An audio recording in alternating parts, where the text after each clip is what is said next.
So what I'd like to say is welcome everybody. Wish we could see all your faces, but you get to see all of ours from the Wellness Center. The first thing I want to say is during this time of uncertainty, you made a very clear decision to come to Simon's Rock, and I certainly respect that decision. But we will all be adjusting and adapting together. So I ask for your flexibility and tolerance this year. And if you face any problems in terms of accessing our services, please contact us and we will really try to address that. But for today, let me just give you an overview of what we'd like to do. We'd like to spend a little time just introducing ourselves, letting you get to know us. Clarify how you would access both counseling and health services during this time, and then discuss some specific issues related to COVID-19 that impacts our campus. In addition, I do want to alert you about a couple of staffing changes that are happening. One is very sad for all of us. Dr. Diane Perino, it's great for her. She's retiring and we wish her well, but she will be retiring at the end of this week. So we will be saying goodbye to her. You'll have some time with her today, but unfortunately we will be saying goodbye to her. And we will be having two physicians from the McAnee Pediatrics practice be on site to see students 2 afternoons a week. So that is one major change that we are facing here. In addition, we do have a new psychiatrist that will be joining our staff. Our psychiatrist that was with us for many, many years, Dr. King, also retired. Our new psychiatrist is Thanveer Ahmed, and she will be setting up appointments with students. And of course, your first step is to meet with the counselor, and then we will let you know the process beyond that to meet with Dr. Ahmed. So that being said, I would like to move to introduce our counseling staff to you, and I'll go through the counseling staff, let them introduce themselves, and then we'll move to how you access our services. So Beth, you're in my top corner. Why don't you start? Sure. I'm Beth Kozik, and I'm one of the counselors in wellness. If you are a first-year student, you saw me yesterday for the bystander training. And let me introduce myself since I'm second in the row here. I am Sharon Hartunian. I direct the Wellness Center. I'm a licensed social worker by background, and I've been here on campus for 6 years. Eve, do you want to go next? Sure. Hi, my name is Eve Jennings. I'm a licensed mental health counselor, and I've been working at Simon's Rock in the Wellness Center for around 15 years. I'm looking forward to meeting you all. Okay. Julia? Hi, my name is Julia Gottlieb, and I'm a staff therapist here. I've been here on and off 5 years, and I'm also really excited to see your faces and get to know you. Morgan? Hey there, I'm Morgan Burns. I am a clinical social worker working here. You're very low. You're very low. All right, let me try that again. Is that any better? Yes. All yes. right, wonderful. Again, I'm Morgan. I've been working here since 2016. I'm a clinical social worker and one of the staff therapists here at Simon's Rock, and very open to meeting with whomever it is that comes to need our services. Thank you. Taya? Hi, I'm Taya Wynn. I've been a therapist here for 4 years, but it's actually my 5th year at Simon's Rock because, fun fact, back in 2005, I was a lifeguard in the Kilpatrick Athletic Center for a few months. Anyway, welcome everyone. Welcome back. Those of you to come back, and look forward to meeting you. Thank you. And Judith?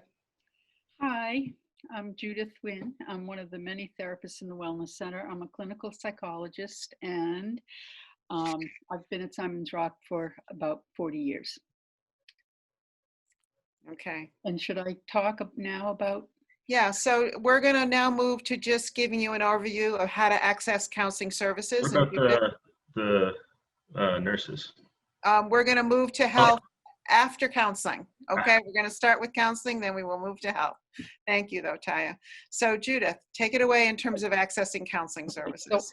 So, I'm one of the many therapists. There's lots of us, and all of us are able to help you with the myriad of issues related to college life, including but not limited to depression and sadness, anxiety, academic woes such as procrastination and time management, stress and its management, relationship challenges, trauma, family challenges, many more. We've all been here a long time, doing this a long time. There's nothing we haven't seen or worked with. So we can help with many, many things. But in addition to working with you on specific issues, we also work there are less specific reasons why you might want to come into counseling. Reasons to come for therapy also. Therapy gives you a dedicated time and space that's just for you. It will be confidential, so you can say anything you want, and it will stay with your therapist. We will help you identify and understand unwanted or troubling feelings you're having, unwanted reactions you find yourself having. This is a place to come, and we can help you understand those things. And when we clarify the roadblocks and sources of distress that you're struggling with, we'll work with you to bring about change, whatever those things may be.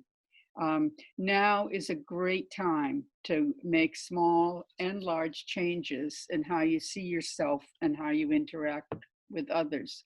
Now is a great time because you're changing anyway. And so you can become your perfect self, the person you want to be. And we're here to help you do that.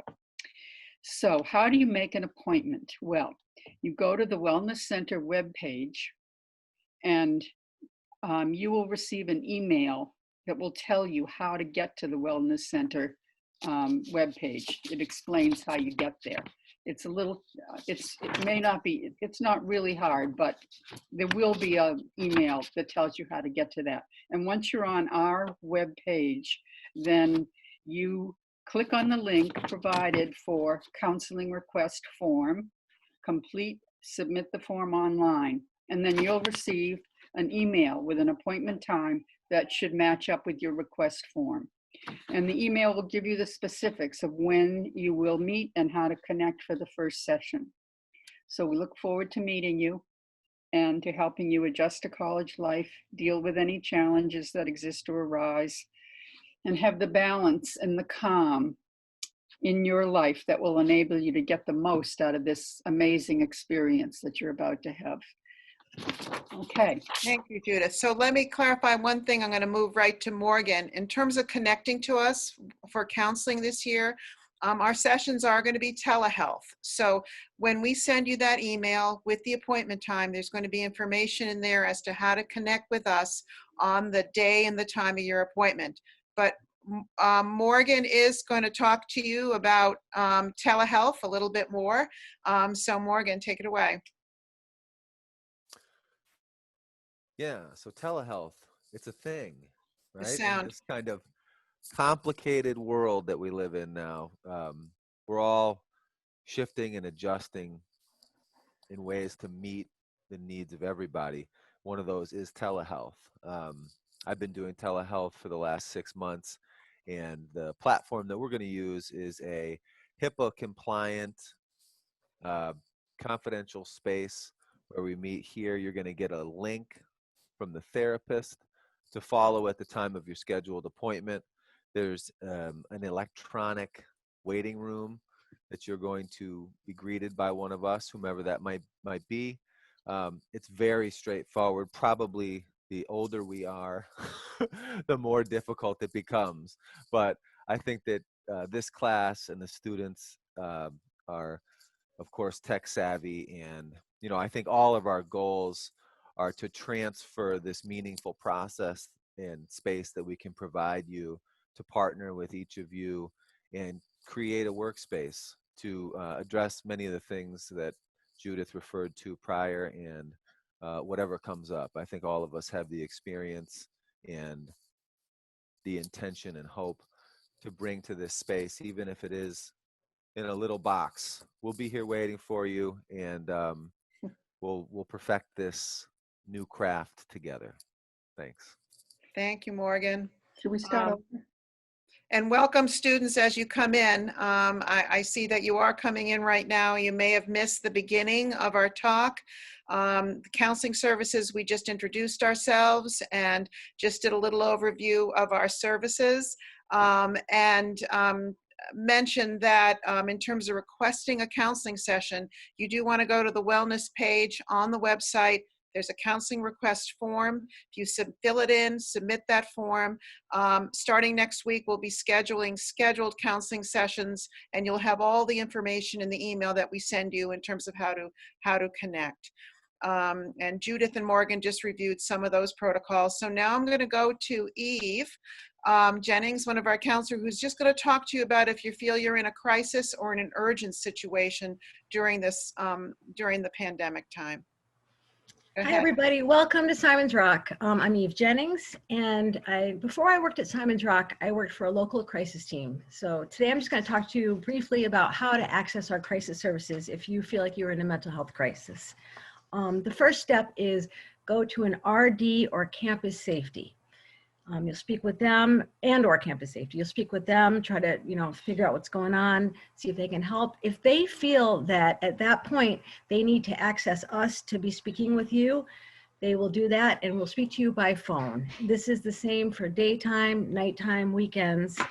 It's pretty much it's very basic and pretty easy to do, especially if you're feeling like you're in a crisis and can't handle too many things. So that's basically what happens, and we're all here for you if you need us, and I just want to welcome you, and we're a great team, and I'm looking forward to meeting you.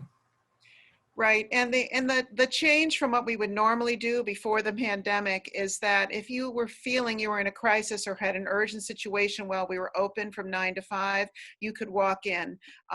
In terms of everyone's safety, we're not having walk-ins now, and so that's why Eve is basically saying if you are in a crisis, you want to go to an RD or campus safety, and those connections will be made for you in terms of the support that you need. So thank you, Eve. So now I'm going to move to introducing the health staff. I don't know, maybe what we can do just briefly, since many of the students that are here missed the introduction to the counseling staff, we'll just quickly go through the names of the counseling staff. So Beth, if you want to start again, just to say hello. Yep. Hi, I'm Beth Kozik. I'm one of the counselors. Hi, I'm Sharon Hartunian. I'm the director of the Wellness Center. Eve. Hi again, I'm Eve Jennings, and I'm one of the counselors at the Wellness Center. Julia. Hi again, I'm Julia Gottlieb, and again, I'm also a counselor and really looking forward to meeting you. Morgan. Hey everybody, welcome. Welcome to Simon's Rock. Welcome to the new school year. I'm Morgan, one of the therapists here at Simon's Rock. Thank you. And Taya.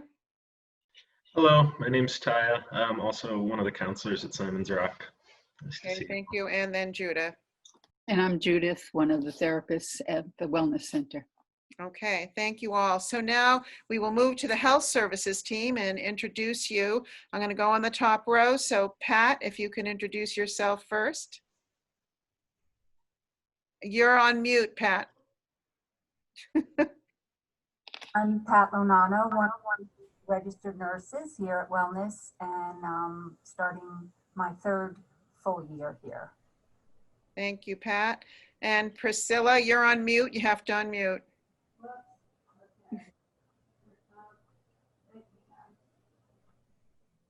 Okay, is that better? Yep. Hi, I'm Priscilla Cote. I'm one of the nurses also at the Wellness Center. Okay, and then Ginny. Hi, I'm Ginny Gannett, and I'm one of the nurses here. And I've been here 12 years, I think. 12. Thank you. And Diane.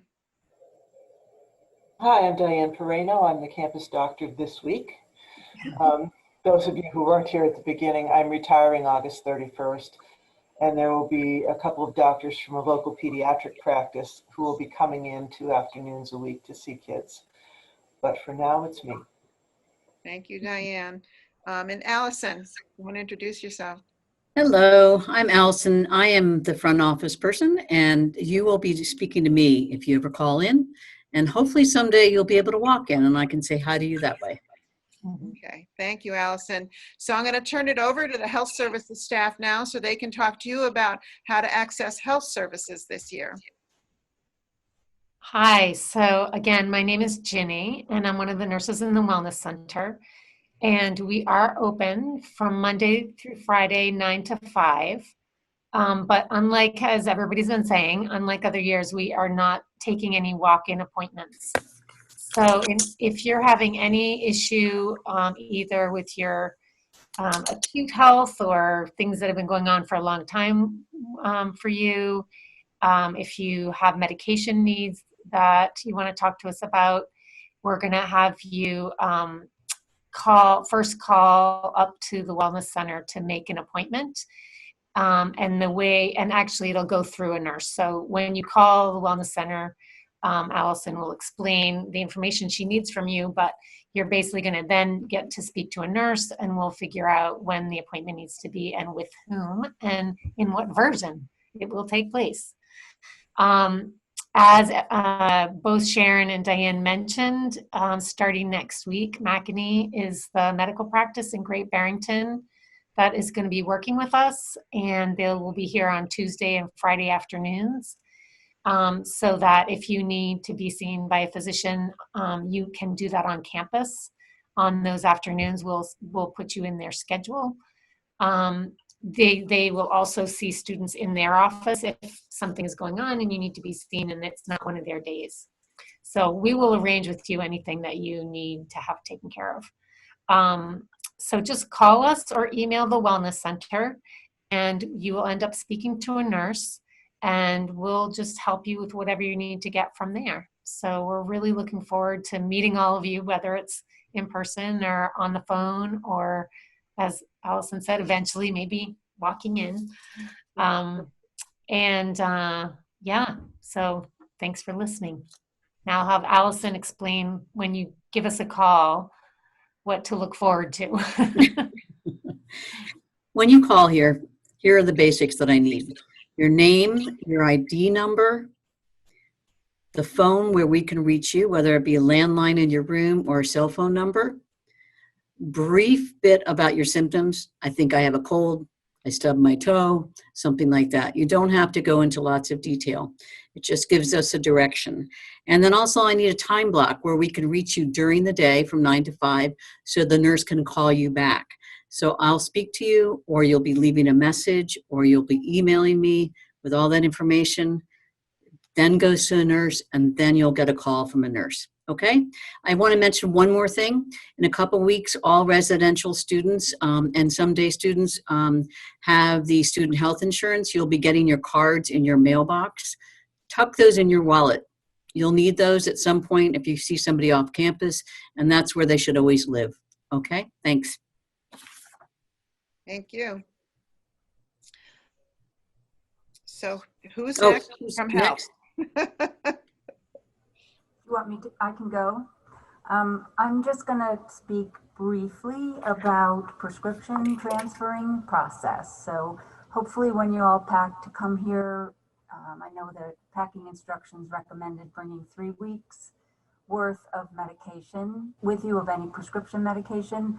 And now many of you are already done 1 week. So if you have urgent needs, like you have medications that you're going to run out of soon, like hopefully not this week, but next week, what we'll have you do is call the Wellness Center. Again, that main number.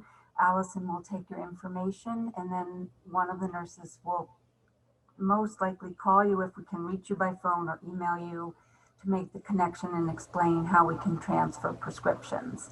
I'm not going to give all of the details to everybody because it doesn't apply to everyone, and each circumstance is a little bit different. So again, just if you have coming up close to running out of medications, contact us as soon as possible. And I might add that it will be very helpful to us if you state your name clearly and perhaps even spell it for us when you leave messages. There are a number of students this year with very similar names, and actually a number with same last names. So we need to be sure to have your first and last name that we can understand so we can contact you. As far as regular prescriptions, if you're on any routine prescribed medications and you're going to need us to help you fill those, we will transfer prescriptions for you. And the best way for that also is to just call Wellness, leave your name and your contact information, and then the nurse will get in touch with you and assist you in how we get prescriptions transferred.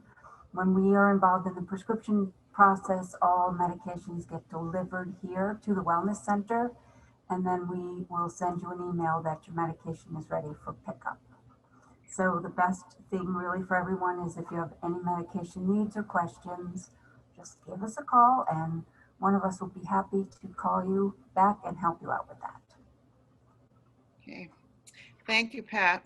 So Priscilla, are you going to add anything at this point, or you're on mute? You're on mute. Okay. Is that better? Yes. Oh, okay. It keeps, I don't know why it keeps saying. Well, anyway, I'm Priscilla Cote. I'm one of the nurses, and I've been here long time. But I just want to welcome you and say that you are here at a very wonderful place. One of the things I'd like to sort of just briefly discuss is what happens after the hours when the health service is closed. This also takes in weekends because the health service is not here and the nurses aren't here on campus over weekends. But we're going to follow pretty much the same protocol that's been described to you for any emotional or medical, that you can contact your resident director if you're not feeling well, if you think you have a fever or you've had some sort of an injury and you know that the health service is already closed, you're going to contact the resident director and or to security. They in turn, because they're really the main line and the main connection to all of us, they will make the connection with whoever might be on call or whether the medical team that's taking call for the nurses. So it's a very simple system. It works very well. It works quickly, and you'll be certainly given the best of care. So it keeps it simple. We are all available on different schedules, but there is always someone that can answer the situation and direct you to the proper medical attention and or the physical and the counseling department. So hopefully we'll keep you healthy and safe. Remember to keep wearing your mask. We're all here that we've made a pledge to stay safe, to save for our roommates, the faculty, and all our families. So again, hopefully a good, happy, healthy year. Thanks. Thank you, Priscilla. And just to clarify, when we say security, we mean campus safety. Just I don't want you to be confused. So the name used to be campus security for years, and probably the last few years it changed to campus safety, which is probably what you're more familiar with. Okay. The old one. I'm going to move to Dr. Perino now to talk to you a little bit about COVID-19, because we know that that is probably on your minds day in and day out. So Diane, please take it away. Okay, I'm going to talk to you about the testing and quarantine and isolation processes on campus. And I encourage you to ask questions as it comes up. We are open because we have the ability to test you and get results right away. And that is a huge, huge thing. Many campuses across the country have not opened. Other campuses across country have opened and had to close for other reasons, which we will get to, and that will hopefully not happen here. The testing that we do with you, you've already been through 3 tests and you've been here for a little over a week. Everyone's tests have come back negative, and that is fabulous. The test involves putting a swab in your nose to take some nose cells and any cells from virus out. And then that goes off to Cambridge to be tested to see is there presence of any of those cells. If there is no nose cell in there, the test comes back as inadequate. A few of you have been called back to get tested again, swabbed again. It's because there were no nose cells. It also, if there are nose cells, they will test and see if there are virus cells as well. If the test comes back positive, you're going to find out in person. It's not going to be on your phone. It's not going to be a text to you. You are going to get a phone call from a nurse telling you that you're positive, trying to calm you down, and explaining to you what that's going to mean. At the same time, an RD is going to be coming to your room to help you pack and move and to settle you down, help you contact your parents, This nurse will also be contacting your parents so everyone knows what's going on. If you have a positive test, you're going to need to go to isolation. You may not be sick. The test, though, shows that there's enough virus in there for you to be contagious. So you need to go be in isolation. And that's a big deal. We're asking people if they have to be in isolation, please to go home if it's safe for everyone for them to go home, which means if you are able to get picked up by your family in a car and go home, that's what's going to happen with you. We are not going to put you in an airplane and send you with virus in your nose across the country to go into isolation. You would do that here. Once you're in isolation, you stay there for 10 days or until you're clearly getting better and you've had no fever for 24 hours, whichever of those periods is longer. What I also want to talk to you about is quarantine. So isolation is what we do with people who are sick or who are infectious. Quarantine is what we do with people who have had a close contact with someone who is positive. The backbone of everything we're doing here in terms of social distancing, masking, washing our hands, is to minimize the number of close contacts. If we can keep close contacts down to 0 or 1, that means it's not, the COVID-19 is not going to spread widely across campus. That's why you have been originally in quarantine all by yourself, so that your pod, which is an enclosed group of everyone who's exposed to each other, your pod was just you or you and your roommate. Once you had a negative test, the pod got bigger and the pod became everyone you share a bathroom with. In the next week or so, you're going to be expanding that number of people that you're exposed to, which means there are going to be leaks in your pod. We want those leaks to be very, very tiny. They stay tiny by you being very safe about distancing and keeping your mask on. So that if someone does turn up with a positive test on campus, we're not having to track down a whole lot of people they were exposed closely to because they weren't exposed closely to a lot of people. There are 3 levels of contacts. The first is physical contacts. Those are the people you're the most intimate with. It's the people who are your partners. It's the people you've been sharing your vaping apparatus with. It's the people you've been huddling together in a small room with without masks on. We want to limit that number to hopefully 0, but as small a number as possible. And that's why we're asking you to do all these distancing measures. Your close contact is your roommate. It's someone that you are within 6 feet for more than 15 minutes.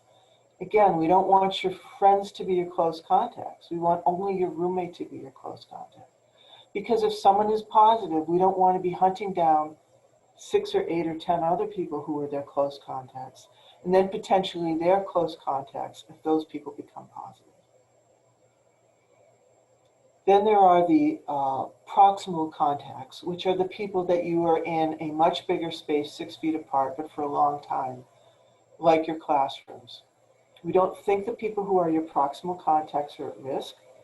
Proximal contacts would also be your floor mates, but there's a lot we don't know about this virus, and that's why we want to keep track of where you are and who you've been around. If you become positive, or anyone becomes positive, it becomes a huge deal and it can snowball. If you're positive, you'll be taken to isolation or sent home. The person who was in close contact or in intimate contact with you, however, also has to go off by themselves. We call it quarantine because they aren't sick yet. We're just afraid they're going to be sick. There's different levels of quarantine. You guys have been in quarantine now because we didn't know what your exposures are. It was kind of a loose quarantine, or is a loose quarantine. It's going to be a whole lot tighter if we know it was your roommate or your boyfriend. You are going to be in a space by yourself for at least a week, probably a couple weeks, to see if you get sick. And you'll still be tested in that time because you can be positive without being sick. You're most likely to be positive when you're most infectious, and that's usually about 4 to 5 days after exposure. So you could be put in quarantine 5, 6, 7 days into it, you become positive, Now you've got another 10 days of isolation. And once you become positive, the people that were exposed to you within the 2 days prior to you becoming positive also have to go into quarantine. They're not going to be happy. People who are in quarantine can still go to classes remotely, but that's about all they can do. They can't go outside. They can't go to the dining hall. They can't see their friends. We want to minimize the number of people who have to be in quarantine. Theoretically, you can become contagious as soon as 2 days after your exposure, which means by the time we know that your test is positive, you've already contaminated some other people. Most people, it's not going to be the case because it's 4 to 5 days, but we don't want to have to start putting a lot of people in quarantine because we got messy. That's what's closing the other campuses around the country. You may know that UNC in Chapel Hill closed last week, 1 week into classes. They had 4 separate identified outbreaks on campus. They were all related to students not socially distancing. There's something very different about that campus and our campus. First of all, it's huge. Second of all, it's in a bigger town. Third of all, it's in a town that has a lot of COVID going around, which ours does not. Fourth, it's a town where many of the students are old enough to be out in bars drinking. There's a lot of Greek life, sororities and fraternities, and kids going freely off and on campus. We don't have that stuff so much, and we don't want that stuff so much. If any school can succeed, we're the school that can succeed because you guys are young, we're in a rural area, Massachusetts has a very low COVID rate right now, Berkshire County has a very, very low COVID rate right now. That stuff can change in the next few months, few weeks. It's why we don't want you to stop being careful. We want you always to wear masks once we tell you you can go downtown. Because if things change in that community, it doesn't matter how safe you're here on campus.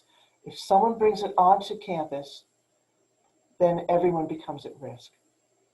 This is the same reason we don't want you visiting home or have your parents coming here to visit you. We don't want you to meet your parents downtown, have lunch with them for an hour without your mask on, closer than 6 feet.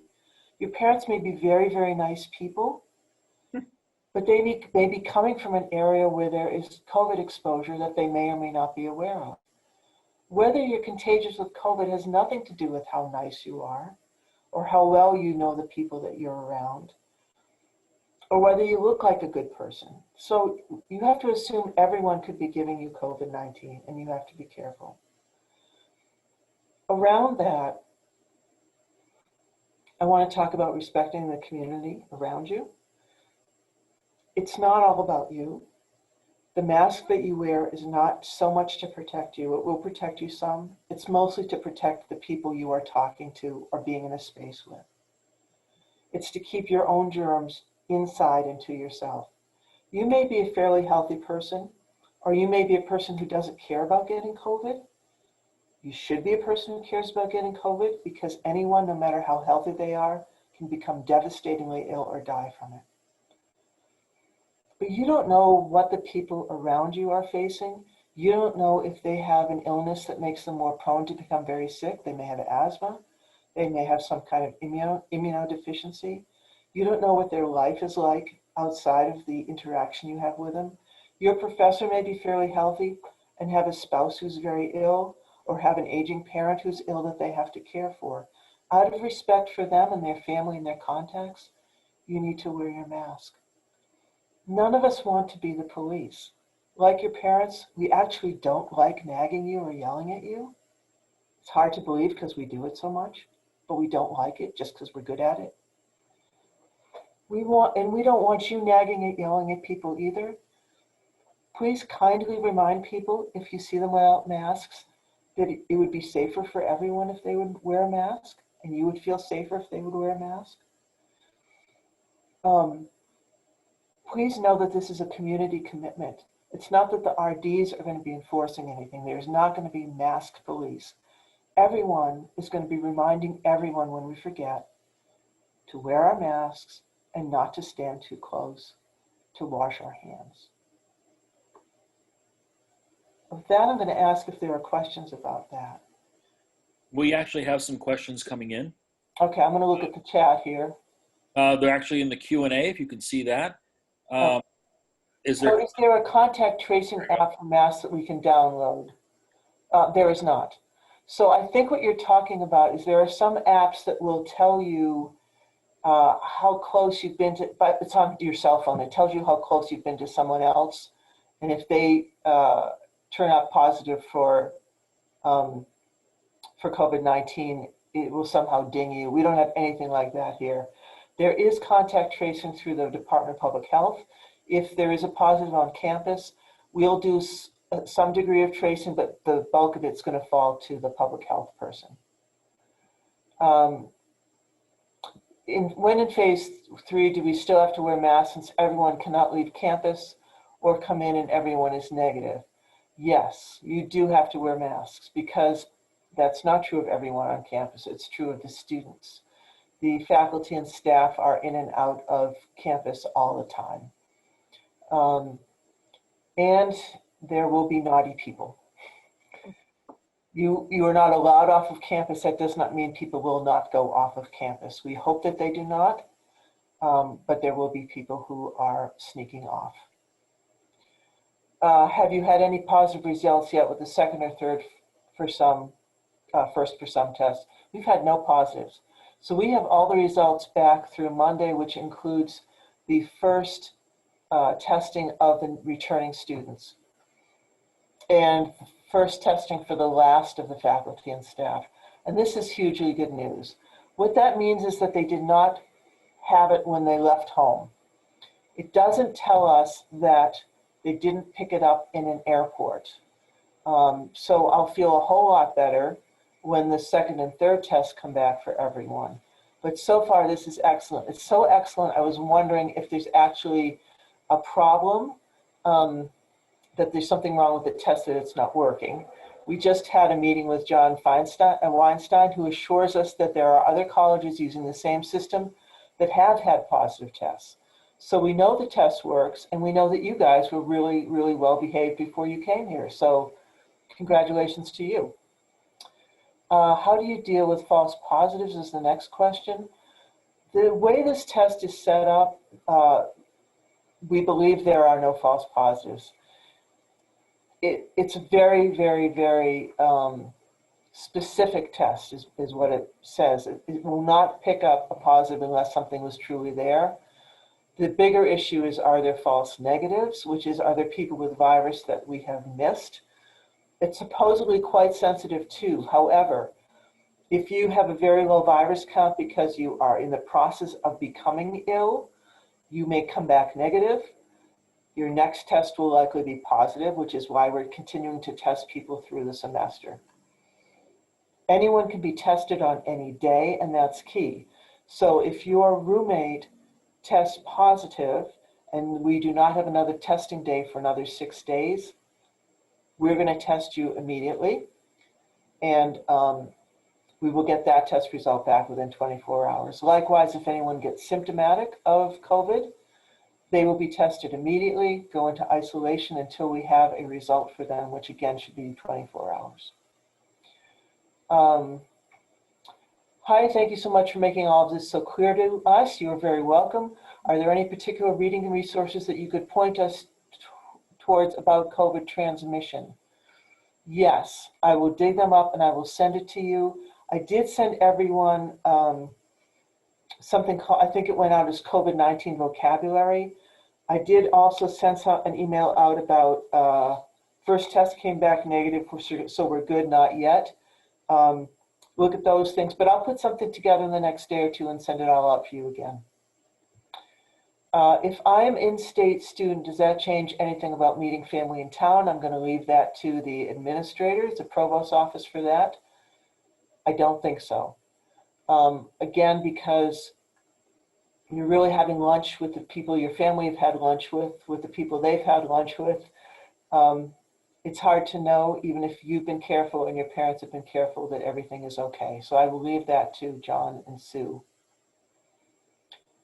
So if faculty is allowed to leave and come back, doesn't it put students at risk? It does.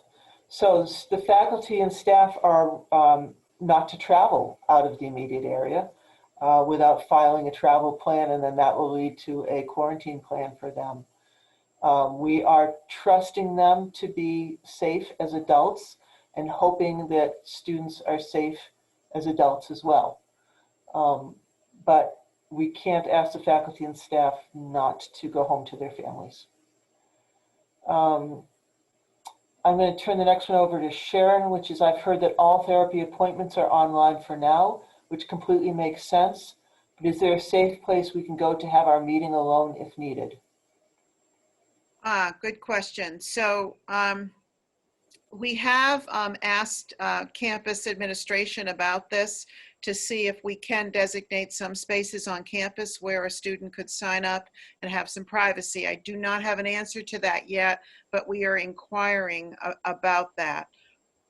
We have not been able to schedule sessions, particularly during quarantine, for that very reason, in that once you are out of, once you're out of phase 2 and you can maybe in phase 3 begin to leave your room, what we are asking is that you negotiate with your roommate for maybe having a designated time when you can have your room. That being said, we are also asking students to speak to their RD in their dorms to see, is there a lounge or a common area, or maybe even an empty dorm room where you might be able to go in and have a session. So we're doing our best to try to figure that out. We don't have all the answers right now. And we have been, with certain cases, if there's an urgent case or a crisis situation, we have been able to make some accommodations by using the meditation room that's across from our services, and possibly in a crisis or urgent situation, actually doing a telehealth session with someone within the wellness center. So one student stays in the student's in the respite room, the counselor is in another room. Those would only be for urgent cases. Outside of that, we are trying to figure out where there might be spaces outside of working something out with your roommate. The next question is, if anyone in the community gets a positive test, will the whole community be alerted? I don't know the answer to that, but I think that it's yes. I'll also tell you it's such a small community, everyone's going to know. Because of patient privacy, we will never say who had the positive test. If a roommate gets whisked off into quarantine and some student gets whisked off to isolation, again, I'm expecting that people will know that. But we did have one case in the spring after the students had left, and the whole community was notified because that was part of the contact tracing protocol. The next question is a little disturbing to me. I have had a sore throat and cough for a few days. What do I do? The first day you have a sore throat and a cough, you call wellness immediately because you need to be tested for COVID.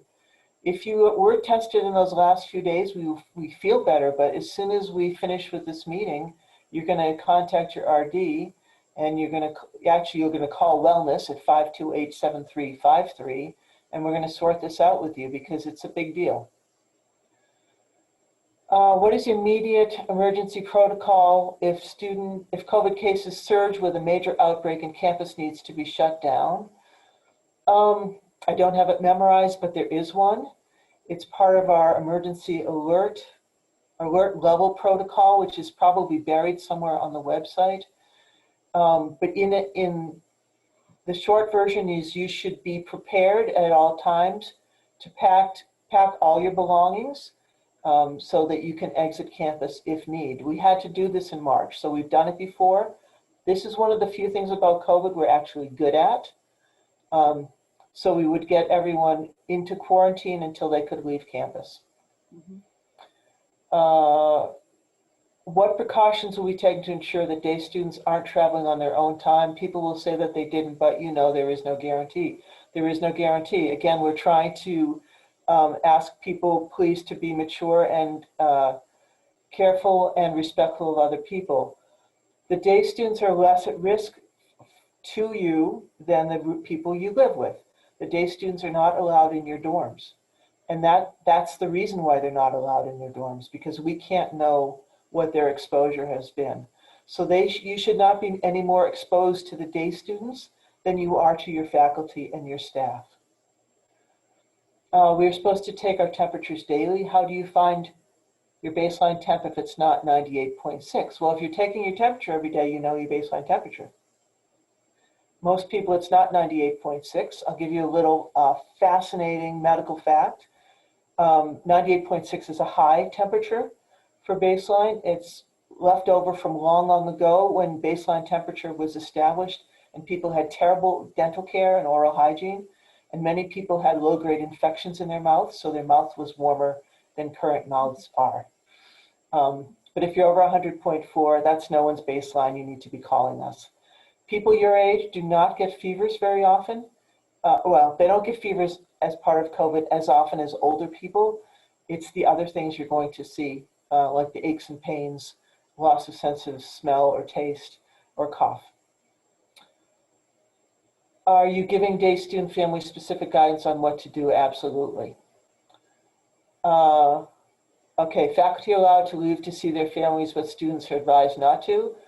What makes the faculty's decision to leave any different from a student's, especially to see families? When I say families, I'm talking about families that they live within their household. We are expecting faculty not to go visit their families in other locations. Again, it's about maturity and trust. But I don't make these policies. I do believe they're good policies, but you can ask the administration if you have concerns about that. So Monk, are there any remaining questions there that you can see? Nope, that completes it. Okay, so again, we are open for any of your questions. I encourage you to call the Wellness Center with your questions. You can also email us at wellnesscenter@simons-rock.edu. I do want to let you all know, I just sent you all an email. So in case you haven't totally memorized all the access protocols we talked to you about today, you have an email from me that just went out about an hour and a half ago that has all the access protocols attached to it. In addition, it lets you know how you can get on the website and find out a little bit more about all of us, our bios, the counseling request form, and the access protocols are there also. I will be making some updates to the website, certainly as we say goodbye to Dr. Pereno and we say hello to our new psychiatrist. And there is one other staff change. We will have a graduate intern in counseling services this year from Simmons University, Elise. And the one fun fact about Elise is she's a Simons Rock grad from I don't know when. I guess I can't say that. I'd be giving away her age, but she's a Simons Rock grad. So I think that's kind of unique and a fun fact to be aware of. So any last comments from anybody before we say goodbye? I'll do one last comment. Some of you were able to see me yesterday. I did the bystander intervention presentation with a few technical difficulties, but if you think about just watching out for each other as being part of the community, which is something I focused on yesterday during my presentation, and intervening in a way where, you know, there's a lot of students on campus who have to be in isolation right now, and that could be very difficult. People might be feeling depressed or anxious, and some of the normal coping strategies they've had in the past, such as going to hang out with friends in the dorm room or getting a hug or seeing your family, you can't do anymore. So just thinking about intervening in a way where if you notice that somebody is feeling sad or depressed or really anxious, an intervention might be to say, hey, did you sign up for counseling this semester? And if you're more seriously worried about them, to go and talk to an RD, okay? So that's just something that, you know, really watching out for one another, I think this semester is going to be very important, especially when our normal coping strategies are not available to us, and we might have to think about other ways to cope with what's going on and to reach out and watch out for one another. Thanks. Thank you. Any final comments, Julia? Did you want to? I just, in case we neglected to say, as a staff, the wellness and the counseling, we all work together. I don't know if this was mentioned, but that means that we will sometimes be sharing information amongst each other, but it is confidential, and that's really in support of you, to make sure we're covering all bases, so that we know the lay of the land. But I want to make that clear because it has come up before. But again, beyond that, it is confidential. Mhm. Thank you, Julia. Yes, we are a collaborative team in the Wellness Center. We feel like working holistically like that is in best support of you, as Julia said. But we will certainly go over that again with you when you come in or you connect with us for services. I know you can't come in this year, but when you connect with us, we will go over that confidentiality piece if you have any questions about it. Sharon, can you address when we're scheduling appointments for counseling, please? Yes, so we have received a number of counseling requests and completed forms. I thank you for that. I am going to be working with Allison this week, so we will start scheduling those appointments starting next week. Hopefully, I'll be able to get all the requests in with a counselor next week. So you can look for those emails hopefully by the end of this week for an appointment next week. And if you still haven't filled out a form, please do that so that I can include you in getting those sessions scheduled. And just to address that, I saw another question came up. Can you sign up for just one counseling session to see what that's like? Absolutely. You would do the same thing. You'd fill out the Google form from our website. You'd sign up and you would be scheduled with one of the counselors and have a session. The first session is typically an intake session, which is asking you a lot of questions to get to know you. So it may not be a typical session, but certainly you'll be able to meet with a counselor and see what that is like. Another question is, it says, is counseling primarily going to be online or web-based? Yes, it'll be just like this. Instead of Zoom, it'll be a similar HIPAA-protected website called DoxyMe, and you'll be sent a specific link to meet with your counselor, and you will have a teletherapy session one-on-one like we're doing now. So that's similar. There's one more question, Diane. Do you want to get that one? You're on mute, Diane. Sorry about that. Are teachers HIPAA trained? I'm not exactly sure what that question is asking. A lot of the teachers don't understand HIPAA, but we explain it to them. So teachers are not bound to privacy the way that medical and counseling people are, and you should talk to them about whether what they say to you is going to be confidential. What you say to them will be confidential. I'll tell you, anyone who hears that your life is in danger or someone else's life is in danger, we're not going to honor HIPAA. That if you're in a life-threatening situation, we're going to get you taken care of. But other than that, there is HIPAA within the Wellness Center. So if you come to one of the medical people and they're worried enough to talk to your counselor, they will do that. But beyond the walls of the Wellness Center, it does not go out. We do not go to your teachers. We do not go to the administration and tell them anything about you unless we think that it's life-threatening. If your professors come to us and ask for information about you, we will not give it to them. We have had more than one occasion the professors will say, well, you need a note to be excused. They're not allowed to say that to you, and we will tell them that they're not allowed to say that to you. Whether or not you are needing some kind of leniency because of medical or psychological issue, you have to sort that out with them, or tell us. We can reach out to them, but we will not independently talk to them.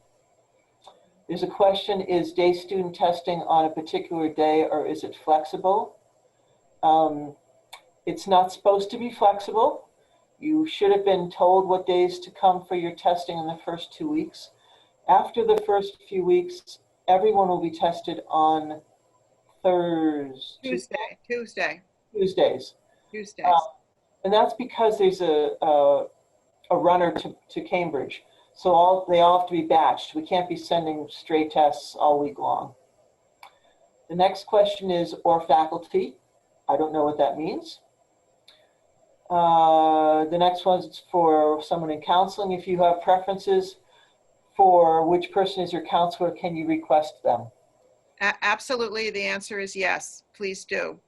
We want you to be able to, I think you can put that in on the counseling request form if you'd like to work with a counselor. The only exception to that is if we get later in the year and that particular counselor is totally full and has no openings based on your availability, it may not be possible, but we do everything we can to try to accommodate that request. I wanted to say one more thing and follow up to what Beth said about reaching out if someone's in trouble. And that includes reaching out to us too. And it's about trust and safety. You would like to believe that your friends can hold your secrets for you. But if your friend is in danger and they're telling you that they're going to kill themselves, you need to break that trust and come to someone who can help them. They may be actually saying to you, please help me. Please go to someone. We've had many, many instances where students have saved other students' lives that way. Please, please speak up if you think your friend is in that much danger. Okay. The last. Can I just say one more thing? Yes. I was just going to answer the last question. Does counseling cost money? No. If you're a student at Simon's Rock, you can access counseling services. It doesn't cost anything to you. And Eve, did you want to say something? Yes, I just want to say that along with video therapy, also phone therapy, if people feel that's the only way that they want to connect with us, we also are doing it by phone as well. Mm-hmm. Okay. So any other comments? I certainly just want to wait to see if there's any other comments. Okay.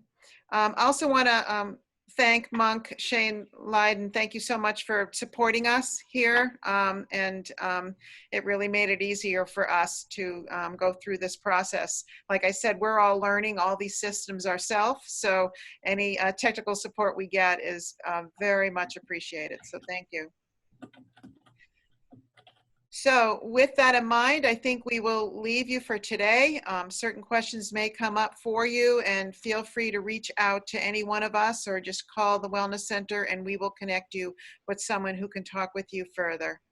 Okay? There is another question, I see. Oh, there is? Okay, let's answer it. It's something that I think Sharon had talked about earlier about being added to the list of therapy. I think you mean, how do I sign up for therapy? So if you go to our website, there's a place that says request counseling, and you can fill that out. You put in your name, your student ID. You can request a specific counselor if you want. You can also, if you cannot find that for some reason, call the Wellness Center and Allison will make sure to send you that link.